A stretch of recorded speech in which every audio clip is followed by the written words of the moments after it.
souvent relégué à un simple service de ménage et de propreté. Pourtant, il représente un véritable vivier d'emploi et un levier clé pour le développement économique, urbain et sanitaire. Alors, qu'est-ce que le secteur du nettoyage propose comme opportunité? Comment est-ce qu'il se développe ici en République démocratique du Congo? Mesdames et messieurs, bonjour et bienvenue à ce tout nouveau numéro de nos quotidiens. Encore un plaisir pour moi de recevoir aujourd'hui un chef d'entreprise qui se déploie dans les secteurs du nettoyage. Qui est-ce?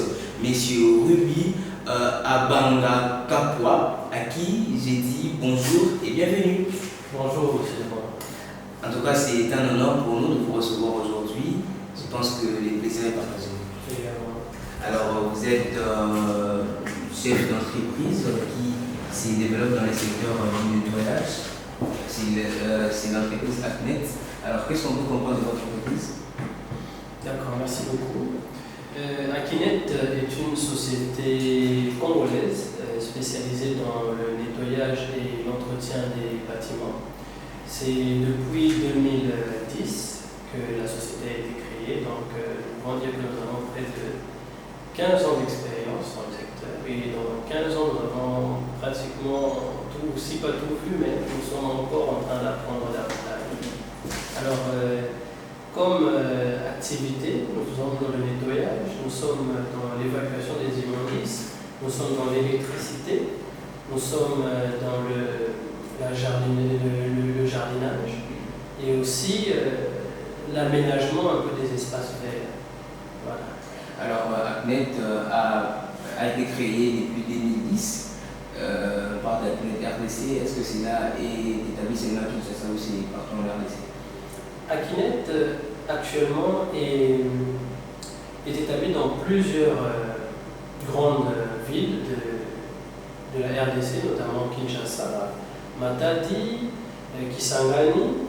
Et nous avions même le projet de s'étaler un peu plus du côté est, dans la ville de Goma, mais malheureusement avec la guerre qui se vit là-bas, nous attendons un peu que les conditions puissent être favorables pour nous permettre de nous déployer.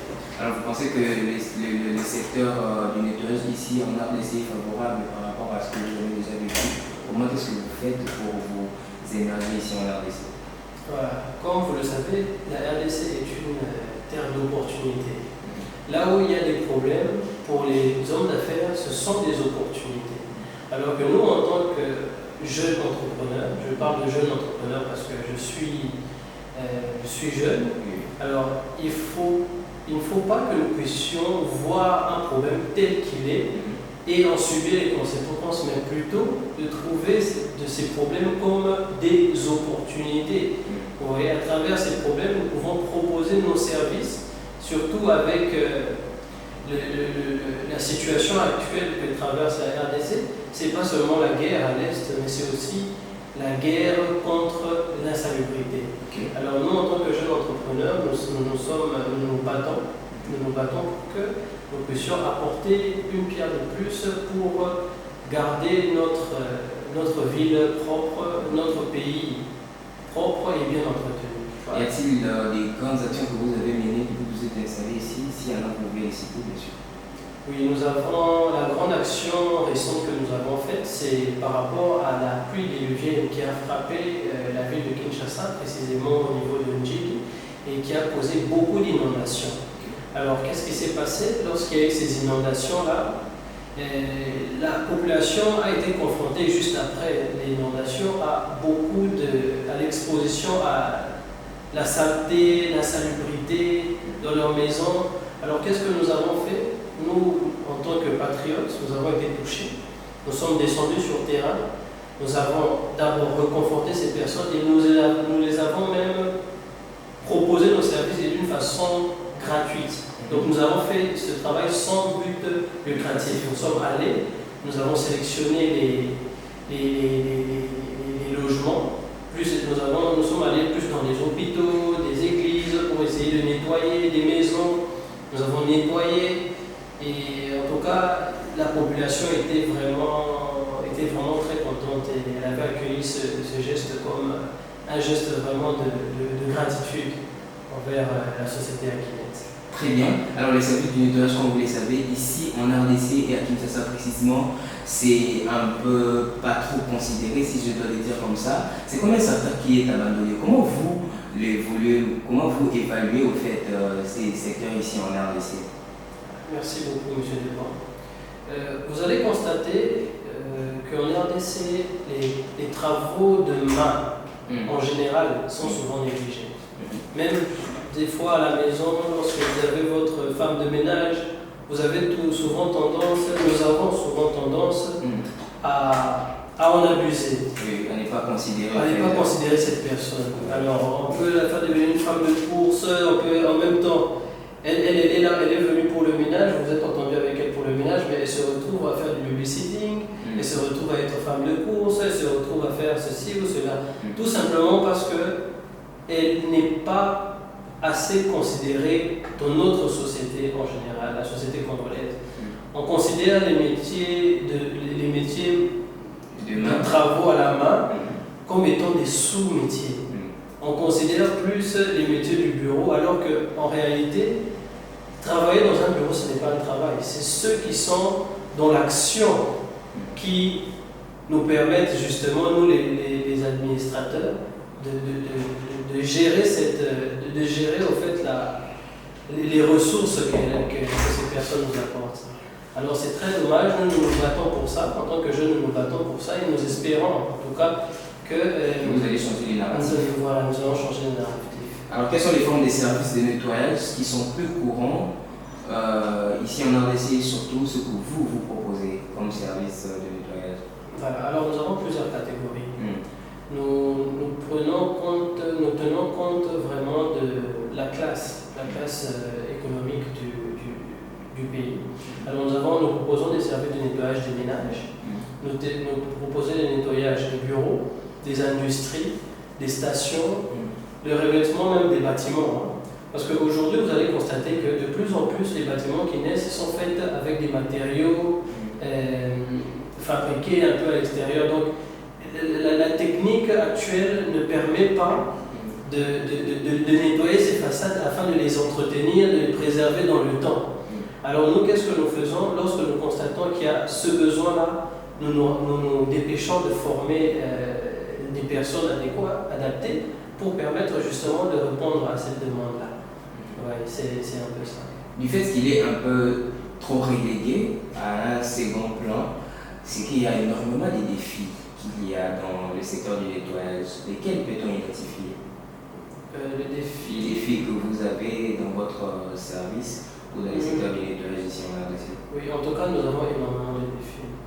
D'abord, le premier défi, c'est celui de la concurrence. Mais pas n'importe quelle concurrence, c'est la concurrence informelle.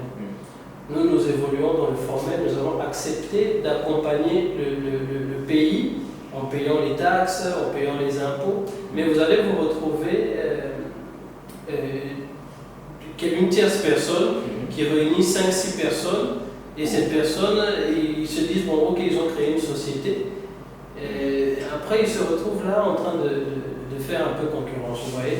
Alors nous, comme innovation, qu'est-ce que nous faisons? Nous essayons un peu de nous démarquer.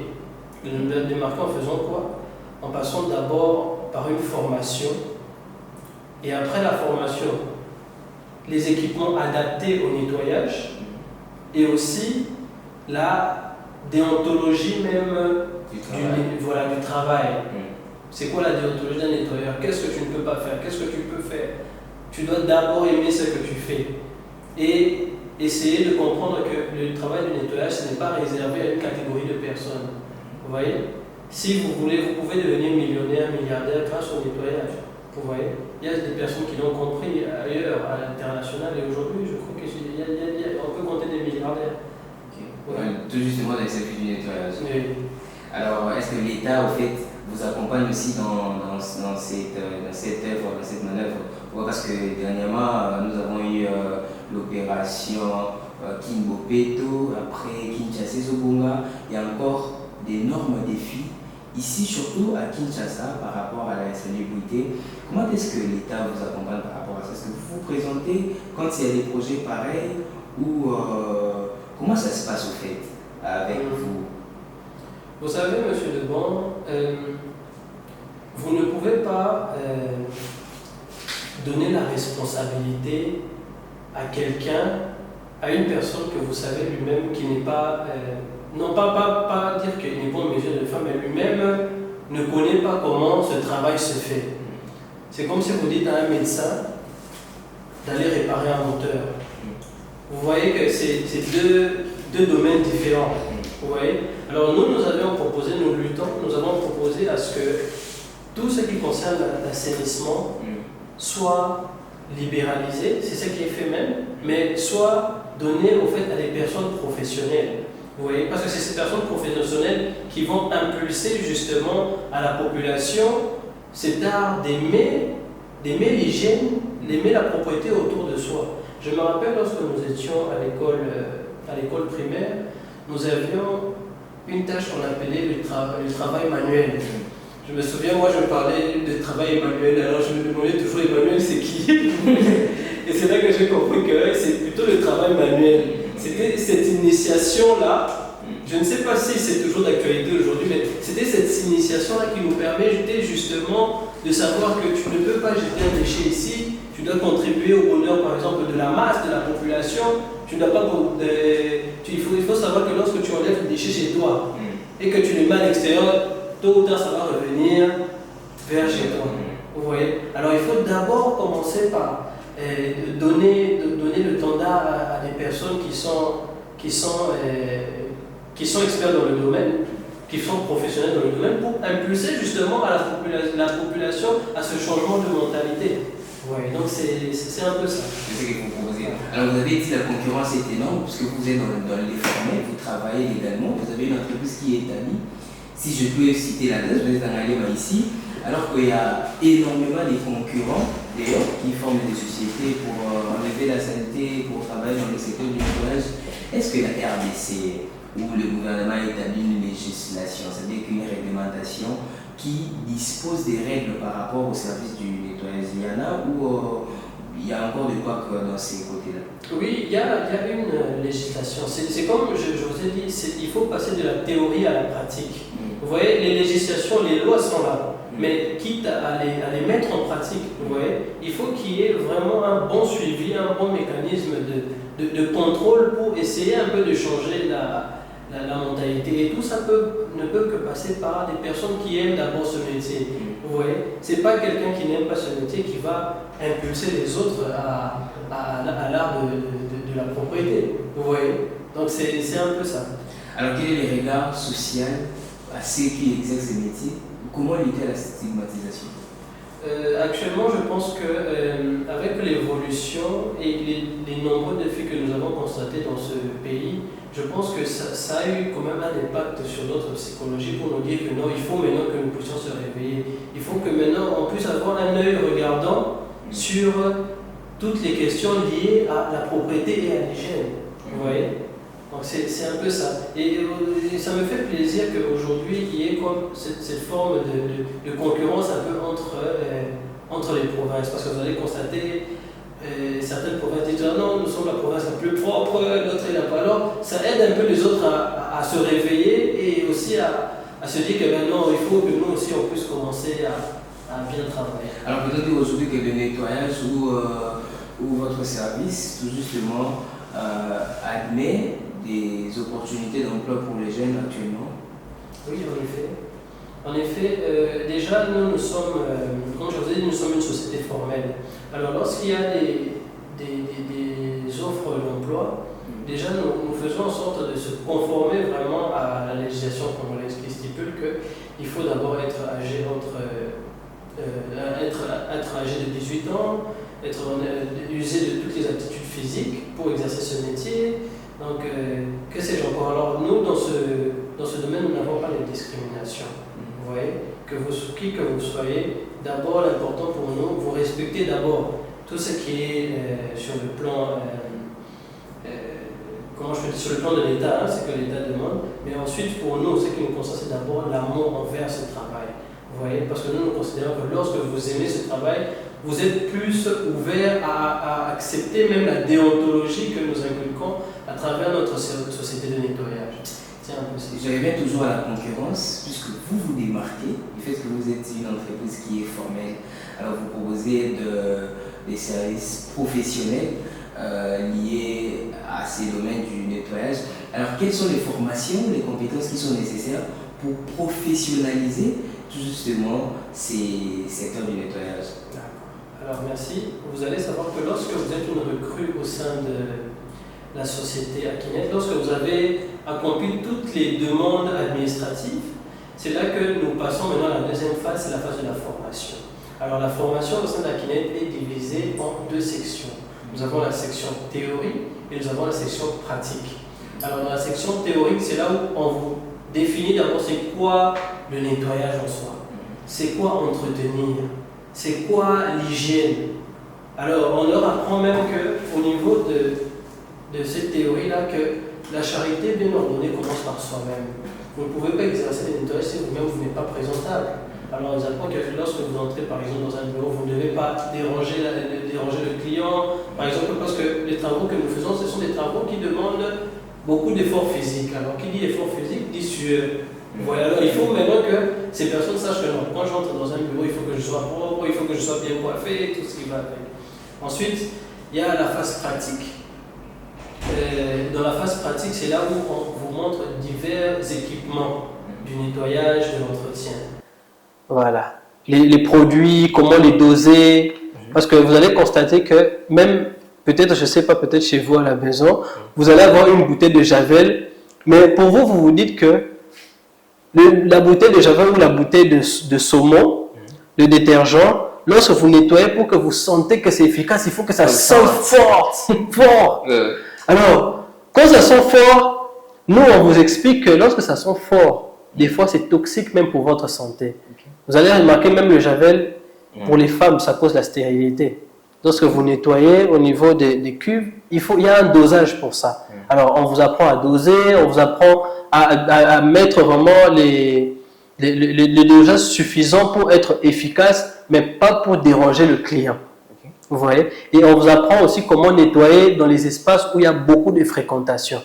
Les espaces où il y a beaucoup de fréquentation, ce ne sont pas les mêmes, c'est pas de la même façon que vous allez nettoyer chez vous à la maison. Surtout si vous êtes deux personnes, vous savez qu'il n'y a pas trop de fréquentation. Alors pour ne pas déranger les passants ou les clients, vous n'allez pas commencer à dire que non, attendez d'abord, je vais passer pour nettoyer. Non. Vous nettoyez, on va vous montrer comment faire. Vous comprenez? Et surtout la courtoisie aussi. Savoir comment répondre, comment certains signes de politesse, tout ce qui va avec. Voilà. Donc c'est très important, je pense que beaucoup de sociétés, surtout qui sont à vocation liée au service du nettoyage, doivent vraiment apprendre. Moi, je vous conseille de pouvoir suivre Akinet qui dispose non seulement des services liés au nettoyage, mais aussi des formations nécessaires qui peuvent professionnaliser tout justement ces secteurs du nettoyage, puisque c'est pas n'importe quel secteur, c'est un secteur clé pour le développement économique, puisque ici aussi on engage 2 jeunes pour se promouvoir dans le monde professionnel, mais également un secteur nécessaire pour notre développement sanitaire. Comme M. Ruby l'a bien expliqué, il faudrait qu'il y ait des formations pour permettre à ce que vous puissiez vous capaciter pour mieux exercer ces domaines. Je rentre toujours dans ce que vous avez dit. Vous avez dit c'est un travail qui nous fait couler des sueurs.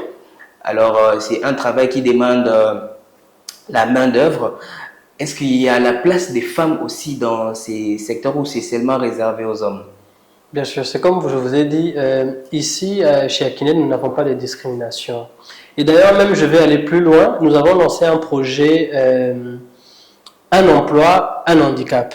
Vous voyez, c'est un projet initié pour justement essayer d'intégrer même les personnes handicapées dans l'art même du nettoyage, vous voyez, parce que vous allez constater que son Excellence, Monsieur le Président de la République, à travers la ministre en charge de l'handicap a essayé un peu de prendre en considération ces personnes-là. Ce n'est pas parce que vous avez un handicap que vous êtes inutile dans la société. Alors nous essayons aussi à travers notre société d'essayer un peu d'intégrer ces personnes par des travaux qui sont adaptés à leur situation pour essayer au maximum de réduire le taux de chômage dans notre pays. Voilà, c'est un peu ça. Donc les femmes aussi ont leur part dans ces... Bien évidemment, c'est tout le monde. Mais est-ce qu'ils travaillent comme les hommes? Est-ce qu'il y a des couacs, parce que vous savez, il y a la réalité qui nous montre, qui nous démontre tout justement que les femmes, il y a d'autres travaux qui ne les font pas bien. Est-ce que c'est évident aussi dans les services du nettoyage? Est-ce que vous les constatez? Vous savez, les femmes sont très souvent sollicitées, surtout même dans le domaine du nettoyage. Parce qu'on considère que les femmes, c'est elles qui tiennent souvent la gestion même de la maison. Vous voyez? Alors, c'est elles qui s'occupent de nettoyer. Déjà, dès l'enfance, on vous apprend un peu à des petites choses comme ça. Alors, vous allez constater que souvent, ce sont les femmes même qui se démarquent même dans ce domaine-là. Donc, il y a de la place, pour les femmes. Si on peut compter de 2010 jusqu'au jour, vous avez fait combien d'années? 10 ans? 15 ans. Enfin, 15 ans. Oui. Alors, vous avez fait 15 ans, vous avez énormément parcouru un trajet, vous avez vécu beaucoup de choses, vous avez une expérience qui est aguerrie dans la société, surtout ici à Kinshasa. Alors, quelles sont les perspectives à venir par rapport à ce que vous avez déjà fait? Qu'est-ce que vous prévoyez à long terme? Qu'est-ce que vous prévoyez à court terme? Quelles sont les innovations qui doivent venir liées tout justement à votre service? D'accord, merci beaucoup. Alors, je vais commencer par les innovations. C'est comme je vous ai dit, nous avons constaté que dans la République démocratique du Congo, il y a de plus en plus des bâtiments qui naissent. Alors, que dit bâtiment? Dit entretien. Alors, nous devons accompagner justement ces promoteurs-là à garder leur investissement par le nettoyage, bien sûr. Parce que vous devez... lorsqu'un bâtiment est sale, vous verrez que la clientèle ne sera pas aussi imposante. Vous voyez? Okay. Alors nous avons essayé d'anticiper le besoin. Nous sommes passés par le nettoyage de l'extrême. Quand je dis nettoyage de l'extrême, nous utilisons maintenant des systèmes de cordistes. Vous allez remarquer les bâtiments, je vous prends un exemple, des bâtiments qui sont tout en vitre. Alors il y a eu une accumulation des poussières. Comment faire pour le nettoyer? Point d'interrogation. Akinet a la solution. Okay. Aujourd'hui, nous sommes en capacité, grâce aux formations que nous faisons, grâce aux formations que nous donnons à nos différents techniciens, nous travaillons bien évidemment en partenariat aussi avec des étrangers, avec les formateurs internationaux. Et la dernière formation qui concernait justement ce type de nettoyage sur les façades vitrées, nous l'avons fait avec M. Olivier, qui est un expert en nettoyage international au niveau de la Belgique. C'est lui qui nettoie, qui est spécialisé dans le nettoyage de l'atomium. Je crois que vous connaissez le monument de la Belgique. Oui. Alors c'est cette personne qui est venue nous transmettre cette expertise-là pour nous permettre justement de répondre à la demande qui commençait à devenir de plus en plus croissante. Vous voyez? Donc aujourd'hui, nous sommes en mesure de faire le nettoyage des façades vitrées, nous sommes en mesure de faire le nettoyage des allugobandes, nous sommes en mesure de faire le nettoyage des espaces qui sont peu accessibles pour l'homme, utilisés avec des échafaudables. Nous n'utilisons pas des échafaudables, nous faisons un système de cordes. Alors je ne sais pas, je vais un peu vous expliquer un peu plus. Vous connaissez les commandos des États-Unis lorsqu'ils font des descentes, on rappelle, avec voilà, nous faisons ce système. Mais nous, bien entendu, c'est pas pour la guerre, mais plutôt pour les nettoyages. Voilà, c'est un peu ça. Alors, voilà. Alors, ce qui concerne les perspectives à venir, nous avons un projet de pas seulement s'étaler au niveau national, mais d'aller plus au niveau aussi si ce n'est pas conquérir l'Afrique, mais conquérir le monde. Ouais, nous voulons aujourd'hui qu'une société congolaise qui a été créée au Congo soit en mesure également de conquérir les autres continents. Voilà, et je pense que c'est possible. Oui, ça sera possible puisque c'est déjà fait. Voilà. Parce qu'il y a beaucoup de structures aujourd'hui qui sont nées ici en RDC, mais qui impactent non seulement la RDC, mais l'Afrique tout entière et le monde en général. Alors, votre dernier mot, puisque nous sommes déjà arrivés à la fin, que vous pouvez regarder cette caméra pour passer votre dernier mot, le message clé et présenter ACNET ou faire tout justement la promotion de votre société. Voilà, merci. Alors, Akinet est une société spécialisée dans le nettoyage et l'entretien des bâtiments. Ceci est un message pour les promoteurs d'immobilier. N'ayez plus peur d'investir en bâtiment en RDC. Sachez qu'il y a Akinet qui est là pour aider pour l'entretien de vos bâtiments. Merci beaucoup. Nous sommes arrivés à la fin. C'était pour nous un plaisir de recevoir aujourd'hui M. Ruby, qui est le coordonnateur principal de la société ACNET, une société en charge du nettoyage et de l'entretien, du jardinage aussi, si je peux aller très loin. Alors c'était pour nous un réel plaisir de recevoir aujourd'hui dans ces nouveaux numéros de l'émission Nos Quotidiens.